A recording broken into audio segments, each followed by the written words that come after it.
আমের এই ভরা সিজনে চলুন ঝটপট আজকে আমের আইসক্রিম বানিয়ে নিই। এটা এতটা ইজি, একবার না বানালে বুঝবেন না। এর জন্য এখানে নিয়েছি হচ্ছে পাকা আম। প্রথমে স্লাইস করে নিচ্ছি, তারপর কিউব করে কেটে নেব। এখন ব্লেন্ডারে হচ্ছে এই কিউব করে কেটে নেওয়া আম নিয়ে নিচ্ছি, আর আগে থেকে জাল করে নেওয়া ঘন দুধ দিয়ে দিচ্ছি 1 কাপ। ব্লেন্ডারে দিয়ে খুব ভালো করে ব্লেন্ড করে নিয়েছি, আর উপরে কিছু কিউব করে কেটে নেওয়া আম দিয়ে দিলাম।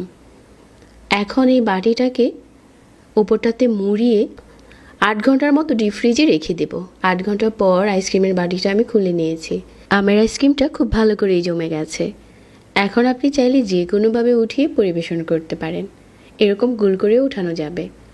আমার কাছে মনে হয় ম্যাঙ্গো আইসক্রিমের এর চাইতে সহজ আর কোনো রেসিপি নেই।